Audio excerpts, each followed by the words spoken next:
안녕하세요. 크립토TV입니다. 이제는 퍼드 전문 언론사로 불려야 될 것 같은 코인텔레그래프에서 어제는 ETF 불발 기사를 자극적으로 퍼나르더니 오늘은 하루 만에 반대되는 기사를 실었는데요. 무슨 내용인지 살펴보도록 하겠습니다. 일단은 그에 앞서서 ETF 승인 확률 관련된 다양한 의견들이 쏟아지고 있는데 이것부터 보고 넘어가시겠습니다. 일단 1월 4일자입니다. 그 사단이 난 직후인 거죠. 스톰엑스 CEO는 1월 달에 현물 ETF 승인 확률을 30%로 좀 낮게 본다. 낮게 베팅을 한 거죠. 그리고 1월 2일자, 그 사단이 있기 직전입니다. 그때만 하더라도 폴리마켓 트레이더, 여기는 이제 탈중앙 예측 시장 플랫폼이라고 해서 실제로 베팅이 오고 가는 곳입니다. 어찌 보면 실시간 베팅 현황일 텐데 여기에서 그 사단이 있기 전, 하락이 있기 전에는 1월 15일까지 ETF 승인 확률 89%로 꽤나 높게 점쳤었는데요. 그 어제 하락을 맞은 이후로는 1월 4일자로 해서 ETF 승인 확률이 70%로 꽤나 떨어졌다. 그러니까 영향이 어느 정도 퍼드 뉴스가 영향을 미쳤다고 보시면 되겠죠. 사람들이 움츠러들고 있다. 그리고 1월 4일자로 해서 또 판도 파이낸스 CEO는요. 그러거나 말거나 1월 10일까지 이제 현물 ETF 승인 가능성은 여전히 98%로 높다. 다양한 의견들이 있는 것 같아요. 근데 이 확률을 가지고 여기에 연연해 하기보다는 여기에서 배울 점이 있습니다. 이런 예상 확률을 보시면요. 그 사람의 베팅 현황을 알 수가 있는 것 같아요. 예를 들면 이런 겁니다. 꼭 정확하진 않지만 스톰엑스 CEO는 ETF 승인 확률이 30%라 함은 나 많이 팔았어. 한 70% 정도는 현금화했어. 이렇게 보셔도 크게 다르지 않다는 거죠. 폴리마켓 트레이더는 이제 실시간 현황이 바로바로 반영이 되는 곳이니까 실제로 70% 이제 반영이 됐다고 보시면 되고 판더 파이낸스 CEO는 여전히 98%로 높게 본다는 거는 내 전 재산이 여전히 비트코인에 많이 들어가 있다. ETF 승인에 베팅했다. 이렇게 보셔도 크게 틀리지 않다. 이런 생각을 해봤습니다.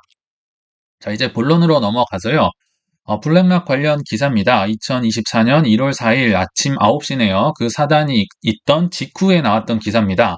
한번 보시면 블랙락이 약 1,000만 달러 상당의 비트코인을 매입할 것으로 예상된다고 블록체인 전문 매체 코인텔레그래프가 전했다.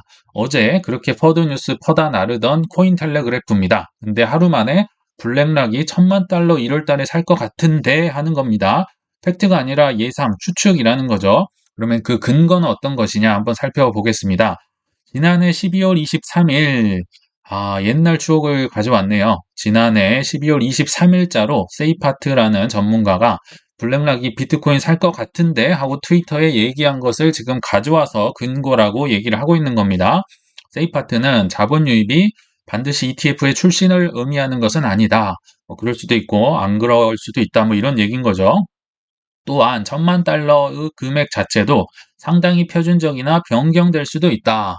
1,000만 달러가 될 수도 있고 안 될 수도 있다.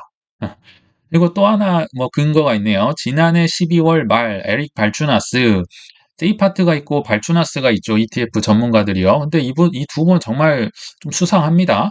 아무튼 12월 말의 추억을 또 끌고 와서는 발추나스도 블랙락의 비트코인 매입은 엄청 이제 많아질 것 같다. 큰 폭이 될 것 같은데 그 이유가 지난해 10월 블랙락이 10만 달러의 시드 펀딩을 받은 것에 이제 많이 비트코인을 이걸로 살 것이다. 예상을 하는 겁니다. 과거의 추억을 가져와서 지금 기사를 쓰고 있다.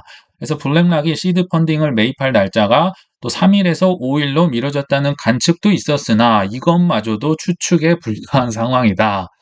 할 말이 많지만 하지 않겠습니다.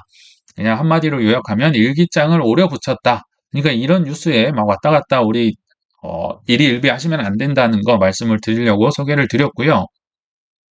어제 퍼드 뉴스를 퍼나른 탑2 언론사 하나가 더 있습니다. 코인데스크에는 무슨 소식이 있나 한번 봤더니요.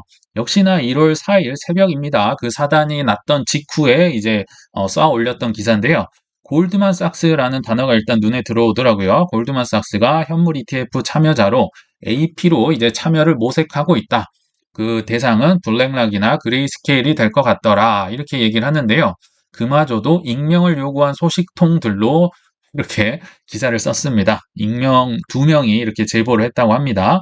아마도 뭐 블랙락을 1순위로 할 거고 블랙락이 안 되면 그레이스케일로 2순위로 이렇게 공동 지원을 한 게 아닌가 싶고요. 그레이스케일은 아직까지도 AP를 밝히지 않은 걸로 제가 알고 있습니다. 그레이스케일도 필요할 거라 이제 생각이 들고요. 그리고 골드만삭스는 이러한 코인데스크의 요청에 응답하지 않았다. 블랙락과 그레이스케일도 코멘트를 거부했다. 다들 뭐 함구를 하고 있는 것 같네요. 근데 사실 중요한 게 이 두 개 언론사가 퍼드를 퍼나른 직후에 왜 갑자기 또 이런 호재잖아요, 사실은. 골드만삭스가 들어온데 전통의 뭐 명문 금융 월가잖아요. 이런 소식을 왜 나를까? 이걸 한번 생각을 해보셔야 된다는 거죠.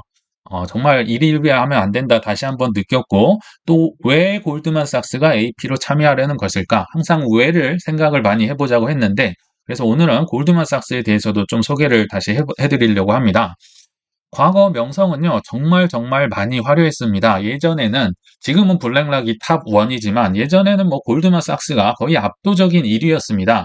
그러나 지금은요, 전통 금융권에서 많이 밀려나서 좀 돌파구가 많이 필요하지 않는가, 이런 생각이 들었거든요. 근데 일단 얼마나 화려했는지 제가 잠깐 소개를 해드리려고 합니다.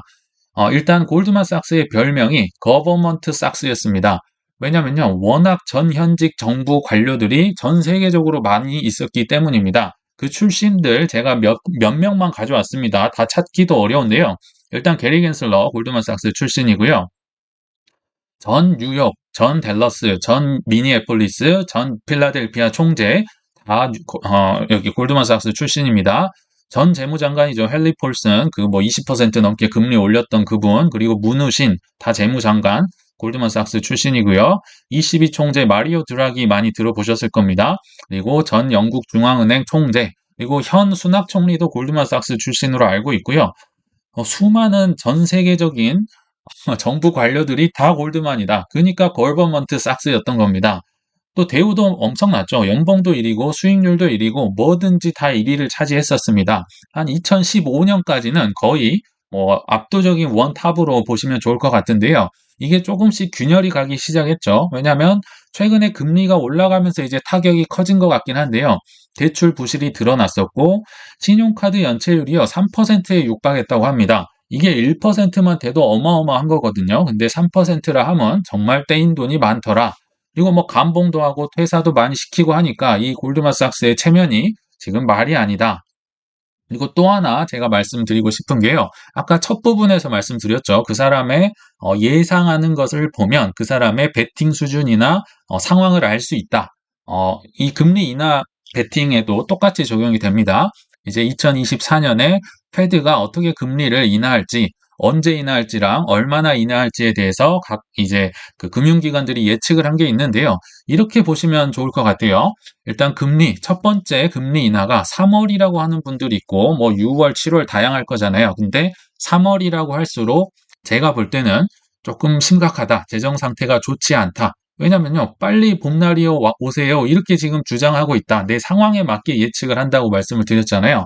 여기 보시면 3월에 첫 금리 인하할 것 같은 분들만 제가 빨갛게 표시를 했는데요. 뱅크 오브 아메리카 3월. 여기 미국 국채 투자에서 큰 손실 봤던 거 예전에 소개를 해드렸었고, 골드만삭스 역시도 굉장히 힘들죠, 지금. 제프리스, 그리고 MUFG, UBS는 뭐 거의 죽다 살아났었죠. 그리고 금리 인하 폭도 보시면요. 125p, 골드만삭스, 그러면 5번을 인하를 해야 된다는 겁니다. 0.25씩이요. 그러니까 뭐 엄청나게 베팅을 한 거죠. 그리고 여기 심지어 이 UBS는요, 275bps, 내년에 무려 2.75%를 낮춰야 한다고 주장을 한다. 상황이 매우 좋지 않다. 재정 상황 말하는 거죠. 그래서 지금 나 죽겠다. 빨리 봄날이 왔으면 좋겠다. 빨리 금리 인하하세요. 이게 지금 반대로 한번 추론이 가능하다 생각이 들었습니다. 그러면 우리의 이 골드만삭스 어디에 투자를 했길래 이렇게 힘들어하고 있을까 보시면요. 일단 올해 7월 기사였는데요. 대형 금융사들 뭐 JP모건이나 뭐 다 웃고 있는데 골드만삭스만 실적이 기대 이하고 주가도 떨어지고 있더라. 그래서 어디일까? 어디에 투자를 많이 했을까 또 찾아봤는데요. 금방 찾을 수가 있었습니다. 골드만삭스가 중국의 전기차 리오토에 올해 주가 50% 넘게 뛴다. 아, 이것 봐라. 여기 중국에 물렸구나. 저는 이런 생각이 들더라고요. 모르는 상태에서 일단 조사를 했었습니다. 근데 역시나 어, 작년 말에 크리스마스 즈음에서 반성문을 쓴 게 이제 기사로 나타났었는데요. 중국은 다르되 올해 주식 오를 거라던 골드만삭스가 배운 교훈 2023년에 중국에 크게 투자를 했다 망했다는 거 지금 반성문을 쓰고 있는 겁니다. 그래서 여러 가지 교훈이 있는데 하나만 소개를 해드리면 신흥시장과 중국을 제외한 신흥시장을 다르게 취급해야 한다는 겁니다. 중국은 신흥시장이 아니라는 거죠. 23년 내내 다른 신흥시장은 굉장히 많이 올랐는데 중국은 하나도 안 오르더라. 많은 신흥시장 자산과 아무 상관이 없고 주식과 채권 모두 사실이었다. 굉장히 크게 물려서 고통을 받고 있다 알 수가 있었고요. 뭐 중국만 투자를 잘못한 건 아닙니다. 뭐 여러 가지 지금 소매 금융마저도 접어야 되는데요. 예전에 그 애플 카드와 연계해서 이제 그 골드만삭스가 뭐 4.1%인가요? 굉장히 높은 이자를 주는 상품을 출시를 했다. 이렇게 소개를 해드렸었는데 바로 손절해버렸습니다. 오죽하면 지금 애플을 손절을 한 건데 그 이유가요. 너무 손실이 눈덩이 굴러가듯이 번져갈 게 예상이 됐기 때문입니다. 그 4점 몇 퍼센트를 고정으로 줘야 된다는 거는 어마어마한 손실이 발생하는 거죠. 아무리 매출을 늘리고 싶기로서니 뭐 수익률이 나지 않으면 접어야 되는 거죠. 그래서 결국은 이러저런 거 다 지금 골드만삭스가 안 되고 있다.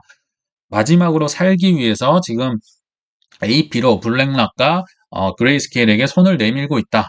굉장히 절실한 상황이란 걸 반대로 유추를 해볼 수가 있겠죠.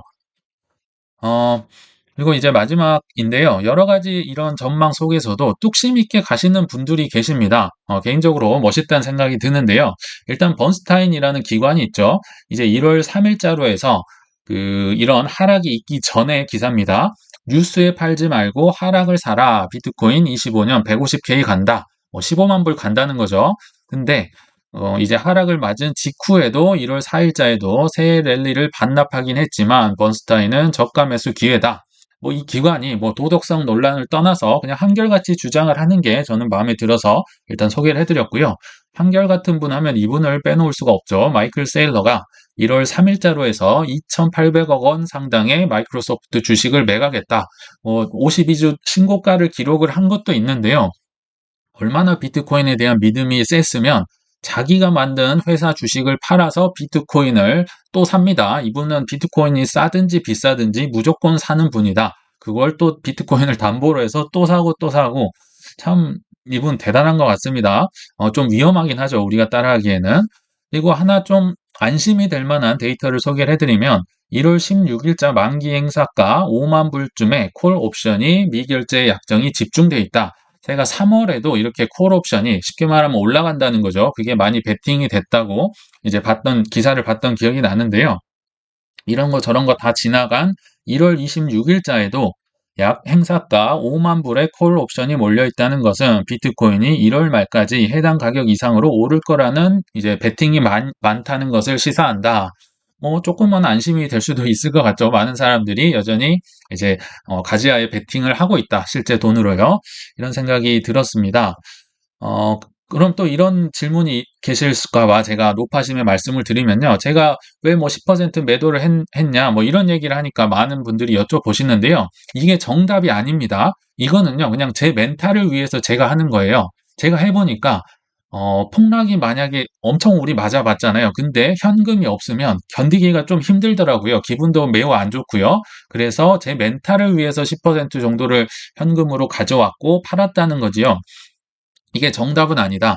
그리고 이게 반대로 포모 때 제가 안 산 데에 대한 보상이기도 하겠죠. 그래서 나에게 맞는 전략을 찾으셔라. 제게 정답이 아니다. 다시 한번 소개를 해드렸습니다. 그래서 이제 마지막 결론에 왔습니다. 투자는 각자의 선택, 내게 최적화된 투자 방법을 찾아갑시다. 저희도요, 좋은 매수 매도 타이밍, 뭐 가격, 뭐 시기 예측할 수가 없습니다. 저희도 크게 물리고요. 팔았는데 더 크게 오르는 수모도 정말 많이 겪었습니다. 다만 제가 행동했던 것, 제게 맞는 투자 방식을 이제 생각을 하고 소개를 드릴 뿐입니다. 투자는 저희를 포함해서요. 어떤 사람의 말을 의지하시거나 어떤 기사를 근거로 투자하시면 큰일 난다. 어제도 흔드는 거 많이 보시지 않았습니까? 이제 저희 채널에서는 정보와 아이디어는 얻어 가시되 매수 매도는 본인의 판단하에 진행해야 물려도 후회가 없기 때문에 꼭 내게 적합한 투자 습관을 이제 만드시고 각자 형성해 가셨으면 좋겠다는 생각을 해 봤습니다. 네, 시청 감사합니다.